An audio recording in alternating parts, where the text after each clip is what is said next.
do this evening is we've started off with a little song, which is nice. Now we're going to have a little bit of reading.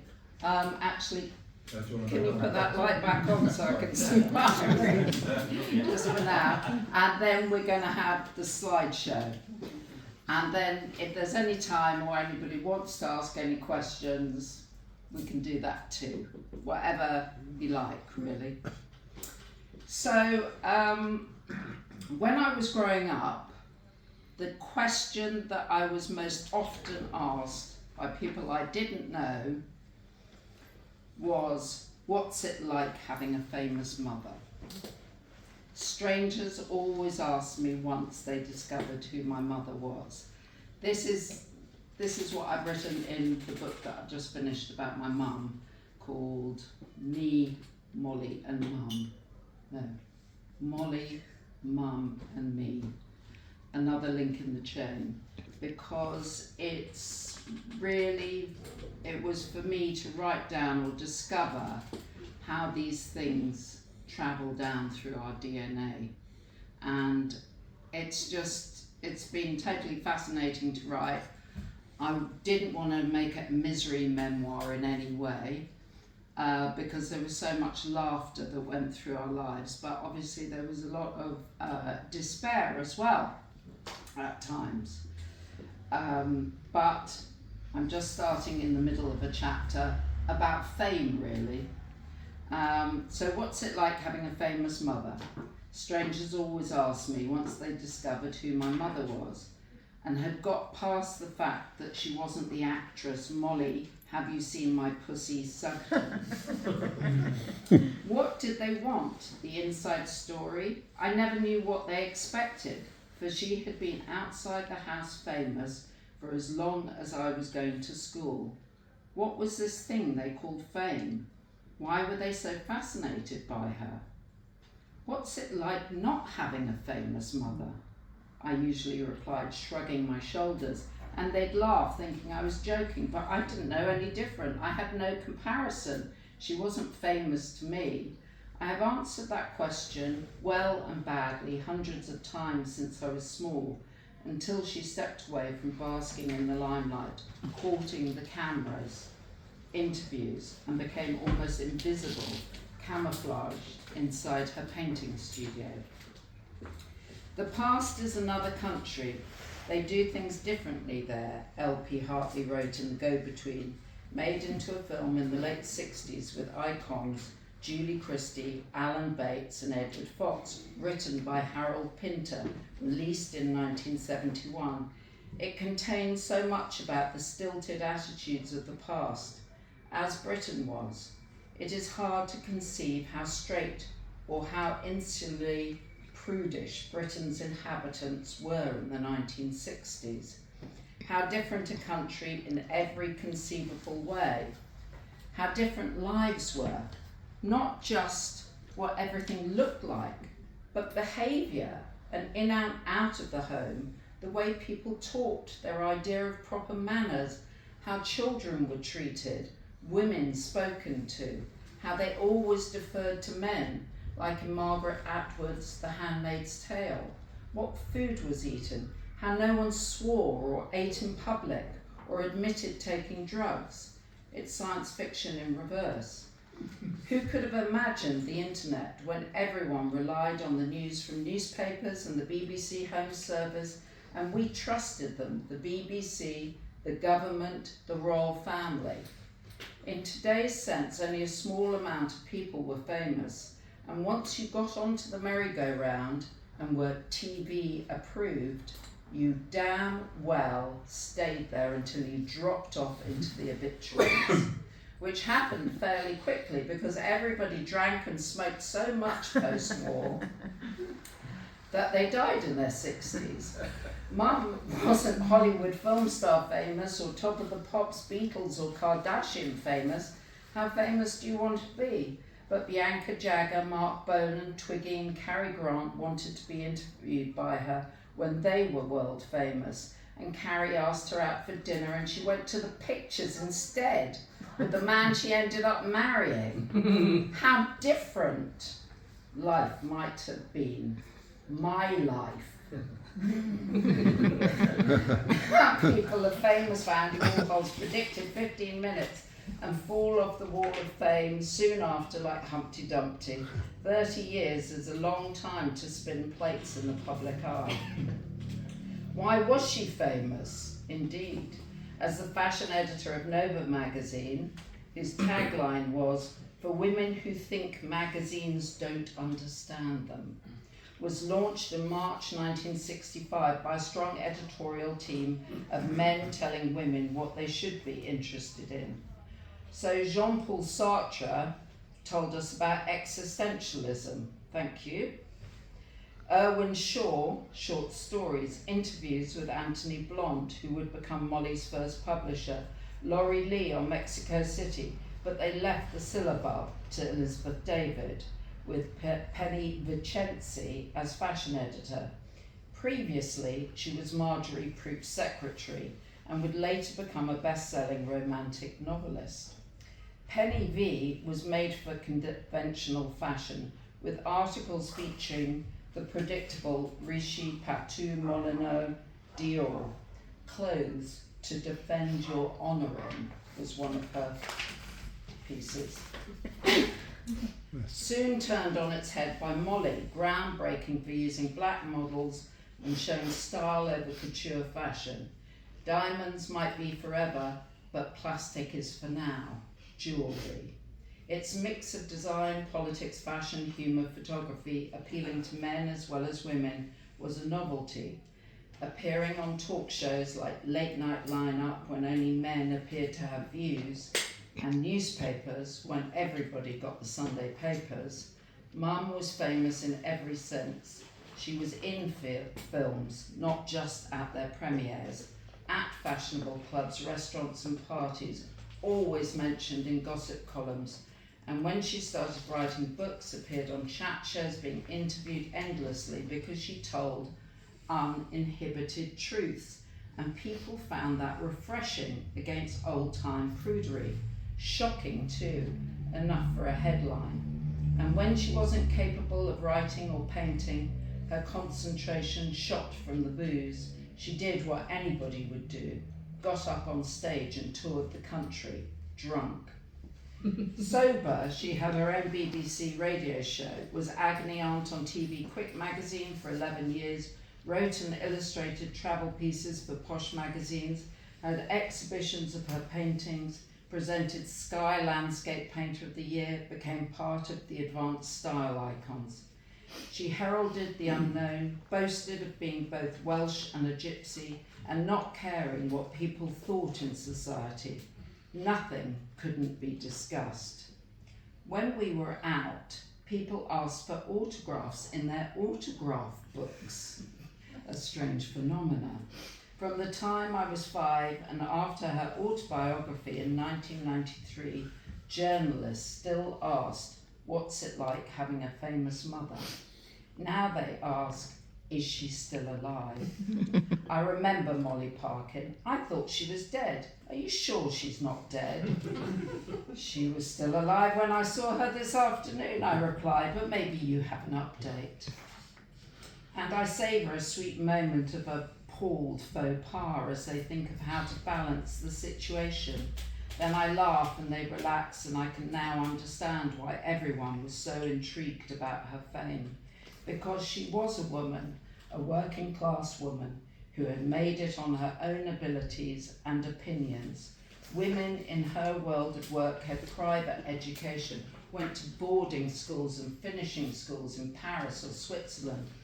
Mum had been to State, and with a full scholarship grammar school, got into art school for painting, got a teaching certificate at Goldsmiths and the Rome Scholarship, alone, but with very jealous parents. The patriarchal world we lived in, men were famous for doing or saying things, women were their wives, famous by connection. Even Lady Antonia Fraser was married to Lord Fraser. Bridget Keenan, a fashion editor after Mum left the Sunday Times, was typical Raj stock, army imperialist, family, finishing school, a diplomat's wife. She was normal for that job. In 1966, the establishment was in fashion too. Ernestine Carter was an American fashion editor of the Sunday Times and coincidentally lived opposite us with a butler and full staff. And when interviewed in Nova in 1965 for her views on fashion, said, "Clothes as mere coverings are as boring as servants as topics of conversation. There is nothing as vital or as exciting as a touch of creativity." I doubt her servants would have corroborated.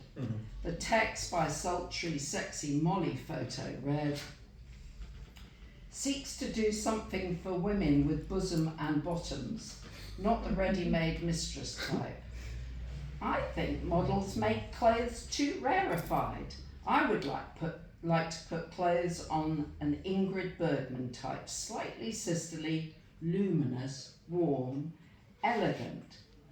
Says she gets personal satisfaction from time to time out of holey stockings and old Wellingtons.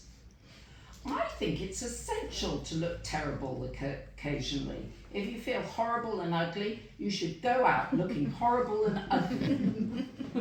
Is divorced with 2 children. It was the second to last line and an explanation of why she was divorced, or as a moralising point. Rarely any working class women were famous who weren't models or actresses who were dating older, more famous, richer men. If they had been, they would have covered it up the way my father insisted my mother had elocution lessons in the late 50s. Shame and the working class went together hand in glove. Yet not for males. Photographers, pop stars, actors, footballers, MP or hairdresser in the 1960s. Women were quietly achieving things as scientists or artists, but they weren't famous, except for Pauline Boty. Their skirts probably weren't short enough. And she was an actress too. Christine Keeler was busy bringing down the government, but that was politics.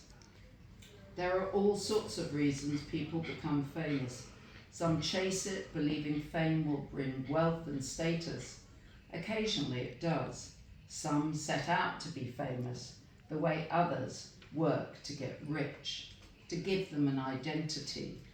Some do it compulsively, unconsciously, damaged. They're trying to prove they aren't worthless. Some stumble into it unknowingly. It's a byproduct of work and then they cling to it. Molly was a mixture of all the above. Others have it thrust upon them as spouses, siblings, or children do by default. We see it as normal, knowing nothing else unless older and there in the before and after. But like the kids of the rich, we too are entitled, often rebelling or whining because fame, just like bad notoriety, is another kind of prison. It seems so unfair that one should be locked into anything that one hasn't chosen to be part of. But like being born into money, fame is a privilege, whether you like it or not. It's certainly not a debtor's prison. It gets you attention by association, whether you acknowledge it or not, of a second-hand variety. But attention is not to be sniffed at. It's free public relations. It's just hard to work out what that privilege is. Being known as somebody else's child or spouse, other than getting a good table in a restaurant, being photographed and being invited to a lot of parties, unless you write some books, have an exhibition, or open a club, write for newspapers, then it is useful. I played it. I wish instead of playing fame down, I played it harder and got every ounce of juice quid pro quo. But maybe I did. Like ocean waves, fame is uncontrollable. However long I spent as a waitress, I never became working class like Mum, because I have been marinated in intellectual bohemian pastimes and imbued with private education. I might have been working as a waitress in a cocktail bar when I met you in London to start college, the Zanzibar in Covent Garden, just like the song in 1981, Don't You Want Me Baby. I always worked twice as hard as anybody else to justify it. What, this nebulous fame? I didn't think I was special. I was taught that for 9 years by my stepfather, that I wasn't. Besides, I needed the money to pay the rent. I was glad of the job, even if it was cleaning up Sarah Brightman's sick after she'd been fed pina coladas by a musical impresario. I think he was auditioning her white leather miniskirt by the way he was talking to its beaded fringing. I stayed later and arrived earlier. The owners noticed and I became management by the age of 21. Or did I get a promotion because of my name? If it was about names, they could have given it to lovely Previn, who I worked with, far more famous. Her mother, jazz singer Betty Bennett, her father, musical genius Andre Previn. But she would insist on arriving every day on roller skates, no shoes, and we had carpets as well as steps. It just wasn't practical. At the Zanzibar, I waited on and talked to the famous as if they were regulars, ordinary people. They were, except how can you do that with Frank Zappa or Catherine Deneuve? David Bowie, Lucian Freud, Gilbert and George, Vivienne Westwood, Annie Lennox and the English football team were far more ordinary in my eyes. Most of life, I have pretended the shadow of fame wasn't there, and just when I think everyone has forgotten, I'm surprised again. An old friend introduces me to new people as Molly Parkin's daughter. I'm like 60. I don't know who I'm more embarrassed for. People suddenly look at me differently, even if they don't remember who she is. They think they ought to. Men have wished to date me as if I'd laid the golden egg, or they wanted to. They think I am rich. They Google me. One of the reasons my mother succeeded was the tenacity she learnt from being brought up in the chapel. She had a Protestant work ethic thrust upon her by her minor grandparents. This she projected onto me. Thank you, Mother. To waste the day doing nothing still seems an obscenity. By nothing, I mean watching movies or TV, scrolling the phone or going out. It's not productive creatively. If I'm well enough to watch TV, I'm well enough to read a book and improve my understanding or learn about life. When I catch myself doing this, I laugh and meditate. I can't remember my mother ever doing nothing other than when drinking and smoking. And that came with storytelling, not letting anyone get a word in edgeways, because if drunk and she was deaf, she couldn't understand others. It all became a blur of noise. It is ironic that my mother's condition of Alzheimer's now necessitates her to do exactly nothing most days, as she segues between an ethereal, conscious and unconscious state of being. The lesson, I suppose, is balance in all things, a total anathema to her. Either we are doing it or we're not, she'd demand about any group activity, drinking, dancing, dressing up, in the sea, painting, etc. All or nothing at all. Sophie, did you see your mummy on the television last night? She was terribly funny. No, miss, I was in bed asleep. This conversation happened every week or two with one teacher or the headmistress, the redoubtable Lady Edwards, often with a crystal cut glass of whiskey in her hand in the morning in her small private Chelsea Montessori school, Redcliffe Gardens, usually in front of the class to my embarrassment. It must have been far worse for Julian Lennon in the class below us. His dad, John, was never off the bloody telly. The shows The Late Show, Late Night Lineup, The Frost Report, That Was the Week That Was, 3 After 6, current affairs programmes that my mother appeared on, ITV or BBC One or Two, were watched by 10 to 20 million people a night. 75% of homes had televisions, and there were only 3 channels. 32 million British people watched the World Cup final at the same time in 1966. That is what fame was in the 1960s. There was so little choice of who to admire, disapprove of, or emulate. In the 60s, if you were a woman, there were rules, things you could or couldn't do. You couldn't go out to a pub alone. It was assumed you were a prostitute touting for business. You would not be let into a reputable establishment like the Ritz wearing trousers, assumed to be a lesbian. You could not find books in libraries with sex in them until after the D.H. Lawrence obscene publications trial against Penguin Books in 1960, apart from Joe Orton's defiled manuscripts in Islington libraries. Romantic novels ended with a kiss. No sex unless you went into Soho and bought it in a paper bag. Jackie Collins didn't appear until 1968 with The World is Full of Married Men, the first female bonkbuster. Molly Parkin was sophisticated comic erotica, Love All, 1974. Her next book jacket was art directed by her and banned or sold under the counter in W.H. Smith's with its bare bottom suitably covered by a brown paper bag. Photo by Hans Führer. Women stayed at home waiting for the phone to ring. Do you remember that? Waiting for the phone to fucking ring. Can you imagine? Ironing your hair or men's shirts. Fathers, boyfriends, husbands, brothers. Watching television or listening to the radio. Programmes of sports, politics, news were all hosted and discussed by men with an attractive girl as entertainment to sing, as we had earlier on.